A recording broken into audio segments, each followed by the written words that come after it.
Voilà. On est en direct sur la télévision. Oui, le face de bouc, la tête de ton père. Tu connais? Ok, on va, comme on est à cheval avec la France, alors on va, parce qu'il y en a encore, nous, on trempe encore dans la paracha de Korach, donc on va développer un peu le sujet de Korach, qui est un sujet très intéressant. C'est très intéressant parce que ça met en éveil des vrais problèmes de société et on va comprendre pourquoi. Bon, d'une manière générale, il faut savoir que la notion de controverse, de marloquette, d'accord, elle existe dans la Torah.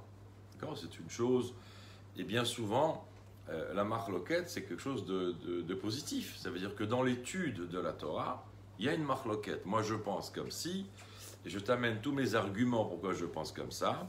Toi, tu penses d'une autre façon et tu m'amènes tous tes arguments. L'intérêt, justement, c'est d'échanger les arguments, de voir de manière objective, d'accord? Le sujet, c'est pas de dire non, c'est moi qui ai raison et je veux pas savoir ce que tu penses toi. L'intérêt dans l'étude de la Torah, c'est de comprendre pourquoi toi tu penses comme ça et pourquoi moi je pense comme ça. Et on peut, de manière intelligente, réfléchir ensemble et apprendre et élargir l'esprit. Donc, c'est ce qu'on appelle la marloquette, et la Torah nous enseigne une chose, elle nous dit une marloquette qui est l'Echem Shamaim, d'accord, qui est pour sanctifier le nom de Dieu, pour faire grandir le nom de Dieu, pour faire l'éloge du nom de Dieu. C'est une marloquette où chacun, il veut donner quelque part sa facette à lui, sa compréhension de ce que lui il a compris de ce qu'est la volonté de Dieu. Sofa leit kayem, ça veut dire qu'en fin de compte, elle se réalisera, d'accord? Ça se réalisera comme la vie de l'un et comme la vie de l'autre. Quand? On va voir, mais ça se réalisera un jour. C'est pour ça qu'on dit que Sofa leit kayem. Donc ça veut dire que par exemple, une marloquette qui est la plus célèbre dans le monde de l'étude, c'est la marloquette de Beth Hillel et de Beth Shammai. Pardon. La marloquette de Beth Hillel et de Beth Shammai, ce sont deux écoles, d'accord? Ce sont des écoles. L'une considère que l'application de la Torah et de la volonté de Dieu doit avoir une certaine souplesse, dans le sens où l'homme il vit dans une certaine fragilité, et donc on va essayer de lui permettre de faire les choses avec une certaine souplesse. L'école de Beth Shammai, elle revendique que c'est important de faire la volonté de Dieu, et donc on doit au contraire être très exigeant, d'accord, et demander une application beaucoup plus sérieuse, d'accord, un engagement plus sérieux, et donc il pousse, si on peut dire ça comme ça, l'application des mitzvot en exigeant une application beaucoup plus sévère, beaucoup plus rigoriste de la chose. Alors pourquoi on appelle ça une marloquette l'Echem Shamaim? Parce qu'en vérité, un jour ou l'autre, les deux vont se réaliser. Et ça, c'est l'Echem Shamaim. Pourquoi les deux vont se réaliser? Aujourd'hui, la halakha, elle est fixée par rapport à l'école de Beth Hillel. D'accord? Aujourd'hui, dans notre vie de tous les jours, ce n'est pas la tendance de Beth Shammai qui est appliquée dans la vie juive. C'est justement l'école de Beth Hillel qui a aménagé, qui a essayé de donner certaines facilités, certaines souplesses, d'accord, dans la halakha. Donc aujourd'hui, on pratique l'école de Beth Hillel. Elle, d'une manière kabbaliste, c'est le chesed, d'accord, c'est la miséricorde. Alors quand est-ce qu'on va faire Beth Shammai? La Torah nous dit, dans la Géoula, on appliquera comme Beth Shammai. Pourquoi? Parce que dans la Géoula, alors il y aura moins de tentation, il y aura plus d'Yetzer Hara, etc., etc. Donc à ce moment-là, il n'y a aucun problème de s'investir plus sérieusement, de manière beaucoup plus rigoureuse dans l'application de la Torah. Aujourd'hui, les gens, ils sont ballottés. On vit dans une confusion totale. On voudrait, mais on est empêché par X choses, d'accord? Donc à l'époque de la Géoula, il n'y aura plus ce problème-là. Et la Torah va même plus loin que ça. Elle nous dit, il va arriver un moment où l'école de Beth Hillel et l'école de Beth Shammai va être appliquée en même temps, c'est quand? C'est à l'époque de Triat Hametim. Donc, après l'époque de la Géoula, donc Triat Hametim, c'est la deuxième époque, là c'est la résurrection des morts. À ce moment-là, l'école de Beth Hillel et l'école de Beth Shammai sera appliquée en harmonie totale. Donc, on voit quoi? On voit que ça existe, cette notion de Machloket, Leshem Shamaim, controverse pour faire grandir le nom de Dieu. Ça existe. Donc on ramène Beth Hillel et Beth Shammai. Par contre, la Torah, quand elle veut te dire une Machloket qui n'est pas Leshem Shamaim, une controverse qui n'est pas du tout pour faire grandir le nom de Dieu, qu'est-ce qu'elle ramène comme exemple? Machloket Korach. Et ça, c'est très important de comprendre. En vérité, Korach, on va aller doucement pour bien comprendre un petit peu le raisonnement de cet homme-là, la condition sociale de l'époque. D'accord? On a affaire à quelqu'un qui, en réalité, il fait partie de la famille de Moshe et de Aaron. D'accord? C'est leur cousin germain. Et chacun a obtenu un certain job, d'accord, au sein de la société juive. Donc Moshe, il a son rôle, Aaron, il a son rôle, etc. Les têtes de tribus ont leur rôle, et va se libérer, entre guillemets, un poste qui est la tête de la famille de Kehat. Donc lui, c'est le fils du troisième frère, d'accord, avec Moshe et Aaron. Donc il se dit, je suis, entre guillemets, sur la liste, c'est mon tour. Donc c'est certainement moi qui vais prendre la tête de la famille de Kehat. Et donc lui, il pensait accéder à un poste communautaire très élevé, sérieux. Malheureusement, Moshe va donner le rôle au fils du quatrième frère, le fils d'Uziel, Elitzaphan. Et là, Korach, là, il va, comme on dit en bon français, il va péter un câble. Il va trouver ça injuste, d'accord? Et seulement l'injustice que lui, il revendique, donc de prime abord, on pourrait croire que ici, il y a un combat pour l'égalité, il y a un combat pour la démocratie, d'accord? Ça peut être expliqué comme ça aussi. Seulement, si tu revendiques un poste, d'accord, et que tu penses qu'il te revient ce poste-là, il n'y a rien de mal pour l'instant. La Sheila, elle est, pourquoi tu te bats maintenant? La révolte que Korach il va engendrer, ce n'est pas une révolte personnelle, un combat personnel pour dire, je pense que ce poste me revient. À partir du moment où il va rentrer en révolte, lui, il va aller coûte que coûte, d'accord, il va miser le tout pour le tout, et dans ces cas-là, il va vouloir la tête. Il va vouloir la tête de Moshe. Et qu'est-ce qu'il va revendiquer?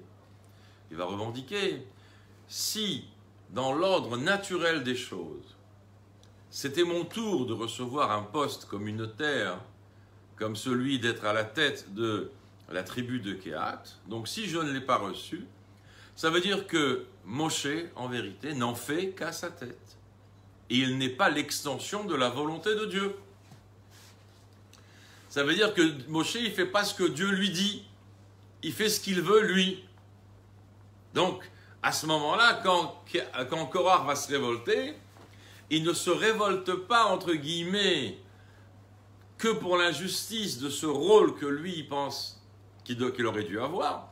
Mais là, il va remettre en cause, en vérité, toute l'existence du Ham Israël, puisque dans l'époque où il vit, c'est Moshe qui est l'intermédiaire entre Dieu et le peuple. Donc si tu penses que Moshe, il ne fait qu'à sa tête, et que tout ce qu'il a dit, tout ce qu'il a ordonné au peuple, tout ce qu'il a enseigné au peuple, ce ne sont que des choses à lui personnellement, et ce n'est pas ce que Dieu lui a transmis, alors tu remets en cause tout le système. Et là, ton objectif, ce n'est plus une injustice, entre guillemets, bien précise dans la société, mais ici, ton objectif, c'est de détrôner le roi. Moshe, c'est le roi d'Israël à ce moment-là. Et ça ne plaît pas à Korach. Alors, on va voir comment et pourquoi. Mais avant, il faut bien comprendre quel est le rôle de Moshe au sein de la société juive de l'époque. Akadosh Baruch Hu, il choisit Moshe, d'accord? C'est lui qui le choisit. Vous vous souvenez, quand il va devant le buisson ardent, et vous connaissez tous le Midrash, que Moshe va argumenter pendant 7 jours avec Dieu. Et Dieu va dire, je veux que tu ailles sortir, je veux que tu ailles libérer les enfants d'Israël d'Égypte. Et Moshe, pendant 7 jours, il va argumenter avec Dieu. D'accord?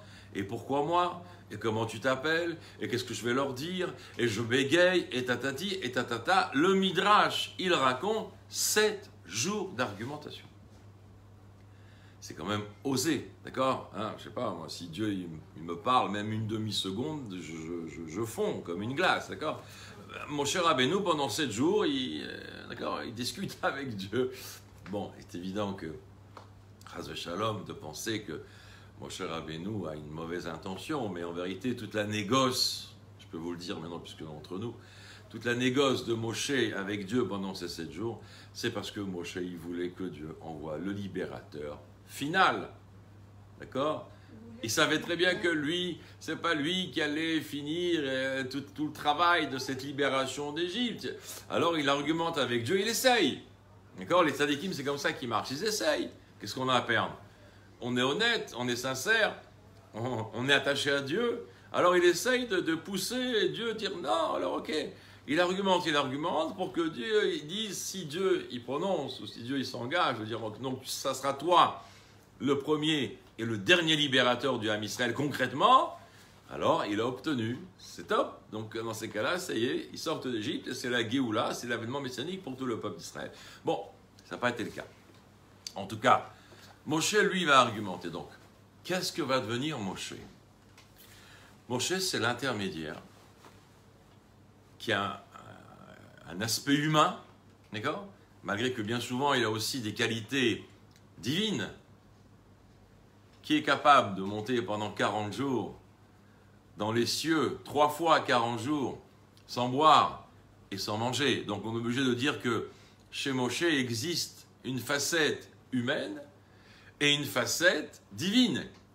C'est pour ça qu'on appelle que Moshe, il s'appelle Ish Haelokim, l'homme et Dieu en lui. D'accord? Ça veut dire qu'il est capable de vivre dans des sphères célestes, comme s'il était lui aussi une créature céleste, d'accord? Quand tu vas, les anges ne mangent pas là-haut, d'accord? Il n'y a pas de réfectoire, il n'y a pas de McDo, donc quand tu montes toi d'ici là-haut 3 fois 40 jours, donc tu as montré que tu dépasses la norme humaine, d'accord? Tu n'es pas un homme normal, d'accord? Tu es un homme divin, d'accord? Divin et homme.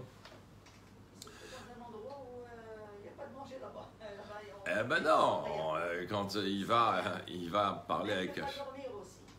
Nachon aussi, Nachon.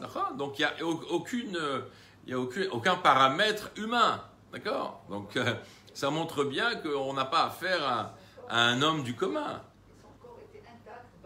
Absolument, il reste avec son corps, etc.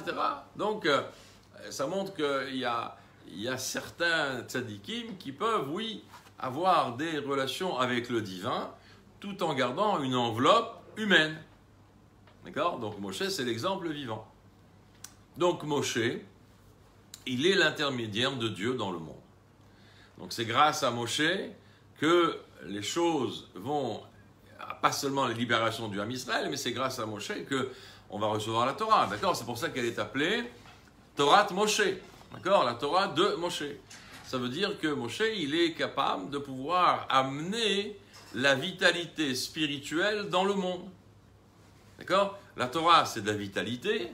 Donc, spirituellement parlant, Moshe, il va amener de la vie spirituelle dans le monde. Mais Moshe, ce n'est pas seulement qu'un intermédiaire pour qui va véhiculer du spirituel. Moshe, c'est aussi l'intermédiaire par lequel le Ham Israël va recevoir aussi le matériel. c'est grâce à Moshe qu'on va pouvoir boire avec le puits de Myriam, c'est grâce à Moshe qu'on aura de la viande, c'est grâce à Moshe, etc., etc. Le concombre qu'il y a dans le frigidaire de chacun, c'est grâce à Moshe. Et là, Korach, ça le rend fou. Parce que quelqu'un qui t'alimente spirituellement, c'est une chose. Et peut-être qu'avec cette force, peut-être qu'avec cet élément que Moshe, il alimente spirituellement l'âme Israël, peut-être qu'avec ça, il n'a pas trop de problèmes, Korach. Mais que Moshe alimente matériellement aussi le âme Israël, ça veut dire que ça passe par Moshe pour que les enfants d'Israël puissent avoir aussi du matériel. Ça, il a du mal avec ça, il ne supporte pas ça, il n'accepte pas ça. Pourquoi ? Si on est conscient, si on est face à quelqu'un, à un homme qui nous alimente, donc qui nous donne la vie spirituelle et la vie matérielle, on est obligé d'atteindre un niveau d'annulation très très spécial devant cet homme-là. Quelqu'un que tu sais qui te donne la vie spirituelle et il te donne la vie matérielle. Donc tu es complètement annulé devant cet homme-là. C'est l'annulation totale. Et ça, il a du mal avec ça. Comment un homme il peut s'annuler aussi sérieusement, aussi fortement devant un autre homme? Ça, il a du mal avec ça. Quand tu prends conscience, essayez de réfléchir 2 minutes. Vous voyez comment toute une vie, un homme, il lutte pour vivre, il lutte pour manger, il lutte pour nourrir sa famille, d'accord ? Et vous avez aussi des hommes qui pendant toute leur vie, ils luttent pour étudier, ils luttent pour acquérir une connaissance de Dieu, ils luttent pour faire la volonté de Dieu, parce que c'est une lutte. Il n'y a rien, on ne peut pas acquérir les choses dans la facilité, que ça soit matériel ou spirituel, d'accord ? Les deux éléments nécessitent un travail, nécessitent un effort. Donc, imagine-toi que tu es dans le désert, tu es assis, tu reçois tout sur un plateau. Et qui c'est qui te donne tout? C'est Moshe. Tu ne vas pas être annulé devant lui?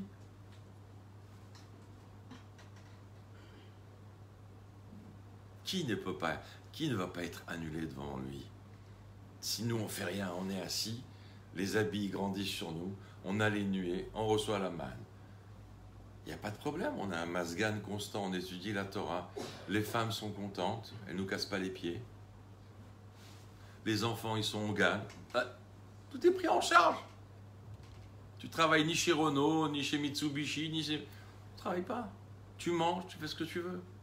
C'est pas... Attendez, mentalement parlant, tu devrais être l'homme le plus épanoui du monde. D'accord? Donc, si tout ça, ça se fait grâce à un homme, mais tu dois te prosterner devant cet homme-là, entre guillemets. C'est pas ce qu'il demande, lui. Lui, il dit clairement, il dit, moi je suis rien, moi je suis que... Excusez-moi. Hachem, qu'est-ce qu'il ne fait plus rien, Hachem. Pourquoi il ne fait plus rien? Il a tout donné à Moshe. Non, Hachem, il a choisi de passer par Moshe. Oui, il a choisi Moshe. Mais ça ne veut pas dire que Hachem, il ne fait plus rien. Les prières de Moshe, pour ça, il nous envoyait... Hachem, il décide, je veux dire. Si Hachem... Il a donné une autorisation. Attendez, je vais vous expliquer. Je vais rendre ça là, en bande dessinée, ça va être plus simple.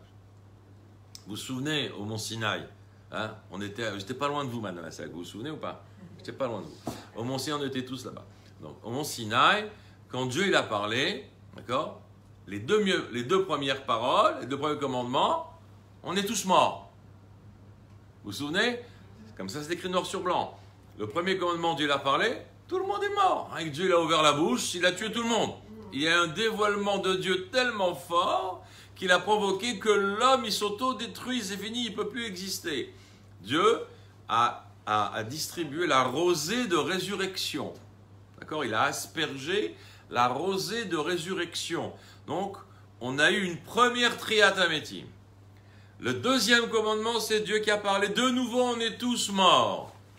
Et de nouveau, la rosée de résurrection. Parce que là, quand on s'est levé, on a dit à Moshe, écoute, on va pas prendre le risque une troisième fois. Je t'en prie, sois sympa. Alors toi, tu vas parler maintenant. Moi, Dieu, il te parle à toi, et toi, tu parles. Ça veut dire quoi? Ça veut dire que nous, les hommes simples, nous n'avons pas la capacité de pouvoir communiquer avec Dieu sans disparaître. Vous comprenez? Donc, Moshe, oui, il a cette capacité. Il a ce pouvoir. Plusieurs fois, Dieu même s'exprime quand il parle de Moshe. C'est le seul avec qui je parle bouche à bouche. Ça veut dire face à face. Donc, si Moshe il est capable de supporter ce dévoilement divin, sans mourir, sans disparaître, sans fondre, sans je ne sais pas quoi, alors que nous, on n'a pas été capable, Dieu il a à peine dit « Anochi, Avaye, Elokecha, Asher... » On est tous morts au Mont Sinaï. Donc, c'est pas de la blague. D'accord? Il faut réfléchir 2 minutes. Si un homme il est capable de pouvoir communiquer avec Dieu, c'est que lui-même, il a une annulation devant Dieu que nous, on ne peut même pas comprendre. On ne peut même pas comprendre. C'est pas des choses qui sont... Nous, on marche dans la rue, il y en a un, il t'a effrôlé le doigt de pied, tu commences à aboyer comme un bulldog. Donc, quelle annulation on a? Il n'y a pas d'annulation. On ne sait pas ce que c'est que l'annulation. L'annulation devant qui on a? Devant un juge qui nous condamne? Oui, peut-être. Ou devant un policier qui nous menace avec un bâton? Oui, peut-être. Mais elle dure combien de temps, cette annulation? Elle dure le temps de la menace. Mais une fois que la menace, elle passe, on redomine toute forme d'annulation. On a du mal de s'annuler. Parce que nous sommes des êtres humains qui sommes emplis d'ego, de fierté. C'est comme ça. Donc, Akadosh Baruch Hu ne peut pas se dévoiler d'une manière entière, ou bichlal peut-être, devant quelqu'un qui a de l'ego. D'accord? Alors Moshe, il n'a pas d'ego. Il n'a plus d'ego. D'accord? Il est complètement annulé à la volonté de Dieu. Donc devant cet homme-là, Dieu peut se dévoiler. Donc, on revient à notre raisonnement. Donc Moshe, il est le véhicule parfait pour le spirituel, que Dieu lui transmet la Torah aux enfants d'Israël. Donc Dieu, il donne la Torah à Moshe. Moshe, il nous la donne. Mais Moshe, il va être aussi le véhicule parfait pour le matériel dans le monde. Ça veut dire que Dieu, il donne une bracha que Moshe, lui, il a la capacité de concrétiser, de matérialiser dans quelque chose de matériel que nous, hommes, on peut voir, on peut ressentir.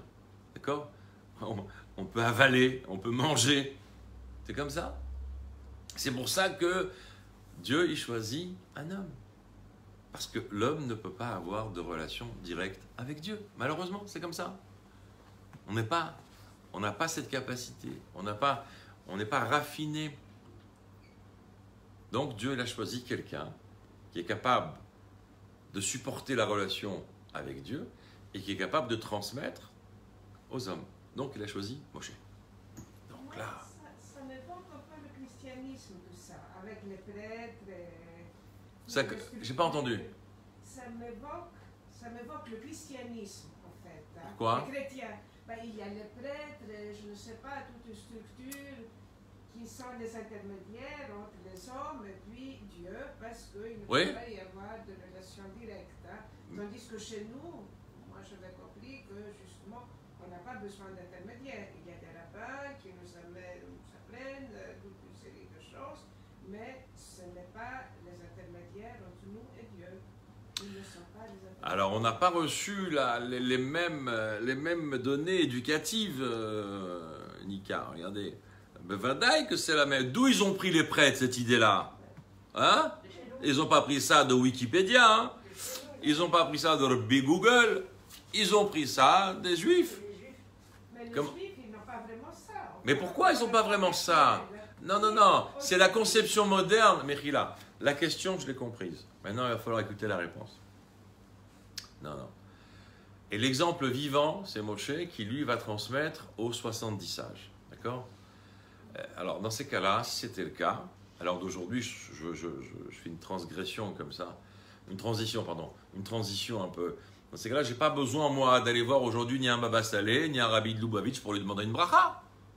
D'accord? Je reste chez moi à la maison bien au chaud, et je prie, je dis, mon Dieu, alors voilà, écoute, on se connaît depuis quand même pas mal d'années, tu sais ce que je fais, tu sais ce que je fais pas, sois gentil, pardonne-moi, fais-moi ci, arrange-moi ça, on s'arrange à la fin du mois, je rajoute un billet. Quoi? Pourquoi on a besoin d'aller voir des tzadikim? Pourquoi on a besoin des brachot des tzadikim? Pourquoi on a besoin que les tzadikim jouent un rôle de phare dans les générations pour savoir qu'est-ce que est bon pour la génération, qu'est-ce qui n'est pas bon pour la génération? Ça veut dire que Dieu il passe par ces tzadikim. Dans le Tanya, c'est écrit noir sur blanc. Comme Dieu il a vu que les tzadikim étaient peu nombreux, alors il les a implantés dans chaque génération.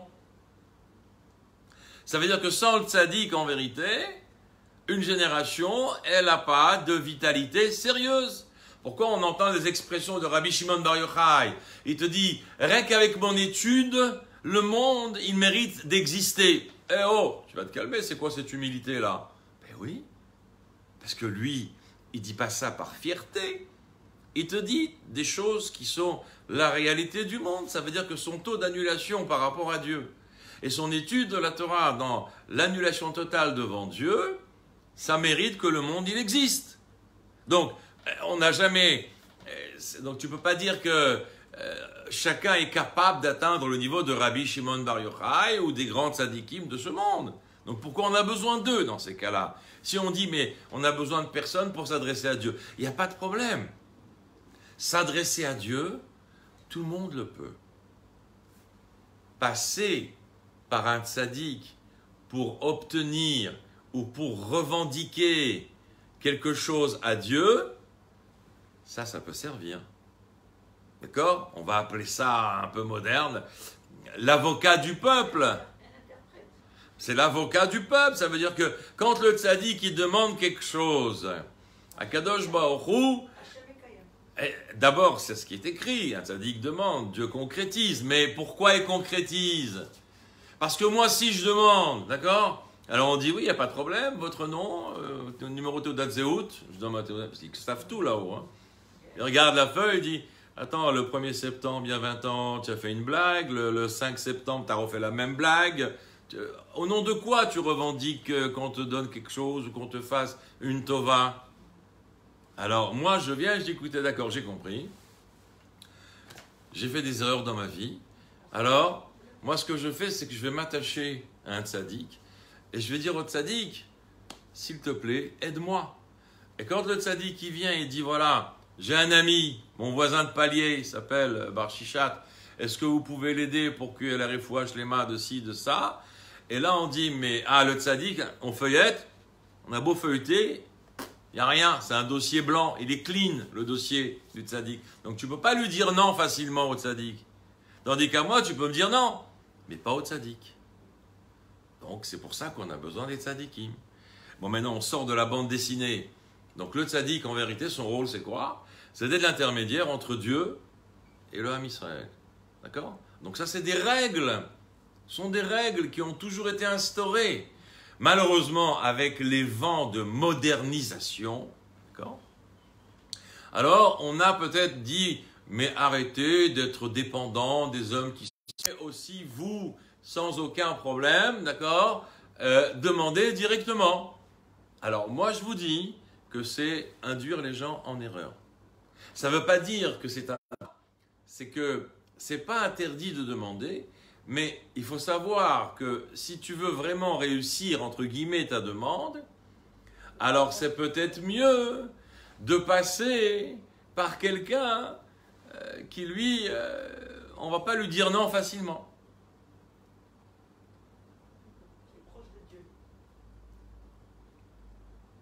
Donc, le phénomène Moshe, tzaddik, il va se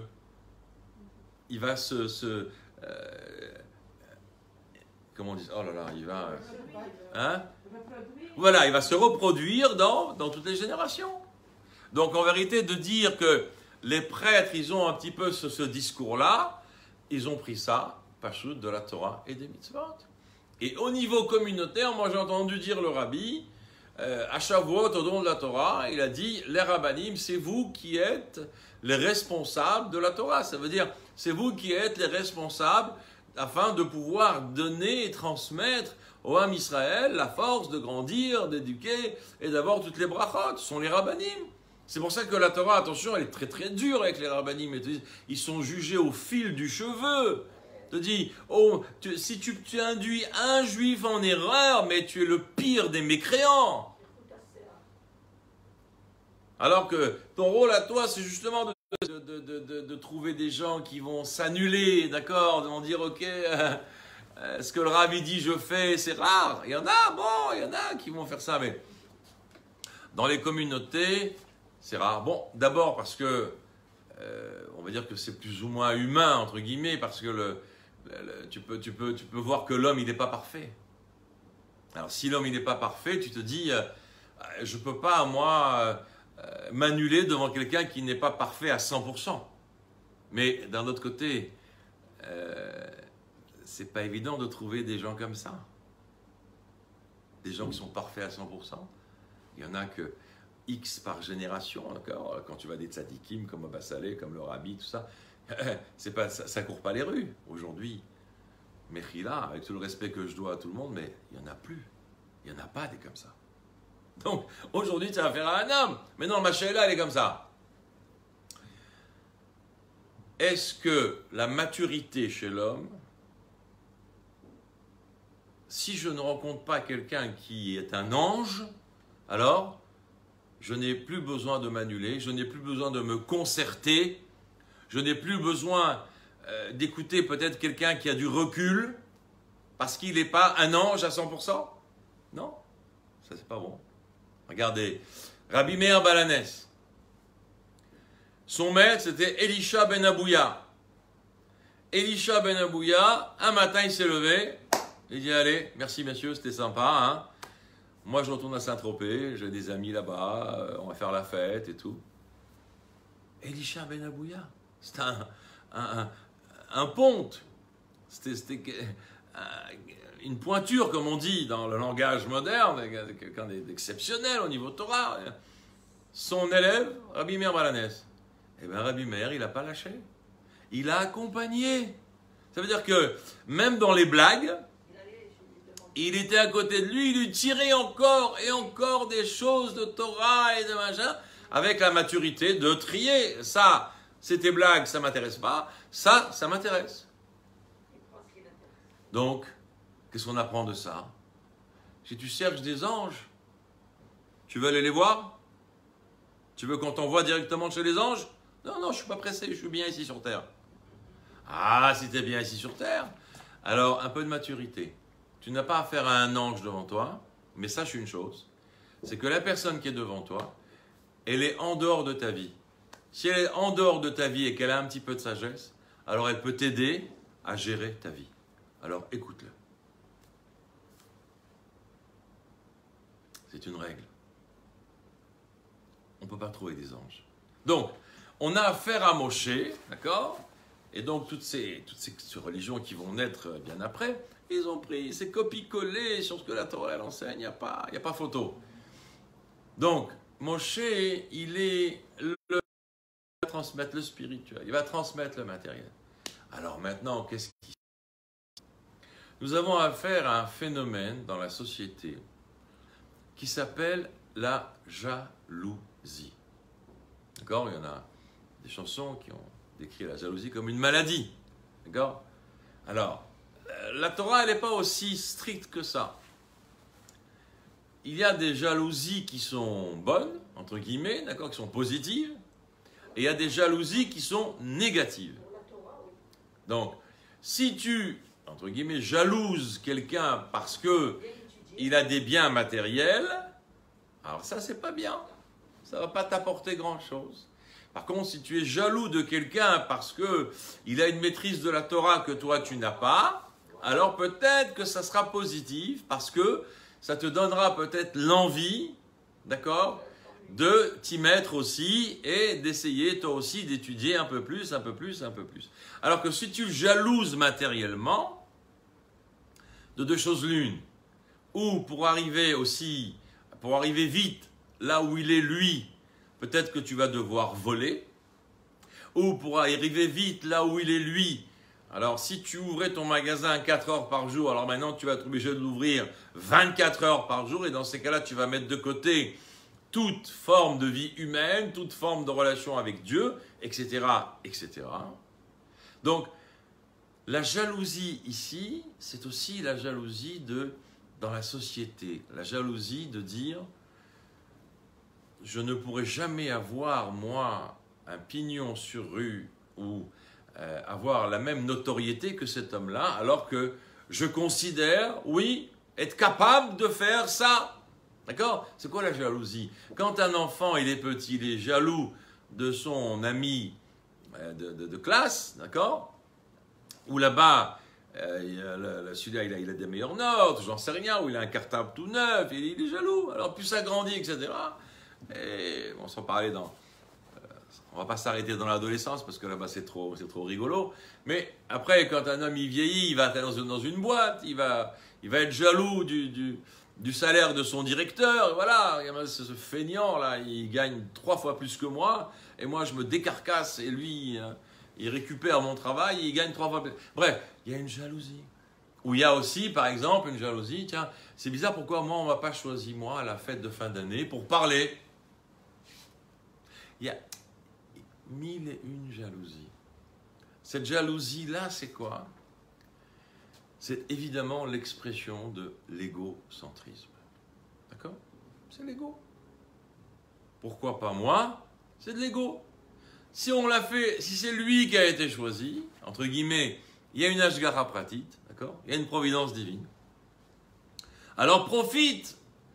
Si on lui a donné ce rôle, si on lui a donné cette responsabilité, c'est qu'il est capable de le faire. Alors aide-le peut-être à réaliser, ou écoute ce qu'il a à dire, peut-être que c'est intéressant. Non, mais moi, si moi j'avais parlé, alors là, ça aurait été 10 fois mieux, etc.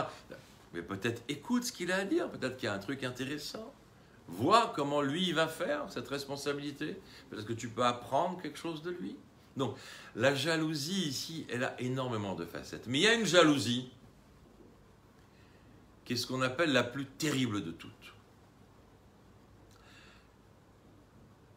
C'est que pour obtenir ce que tu veux casser l'autre. Tu veux briser l'autre. D'accord? Tu veux endommager l'image de l'autre. Tu veux faire du mal à l'autre. Ça, c'est une jalousie qui est la plus négative. Tu peux être jaloux. Ok? Alors, vas-y, retrousse les manches. Travaille.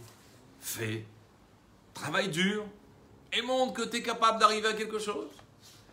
Mais si toi, tu veux être jaloux et que ta jalousie, en vérité, va t'amener à lui faire du mal pour le faire tomber à l'autre et pour peut-être prendre sa place, ça veut dire que la réussite, elle va être sur le compte de l'autre.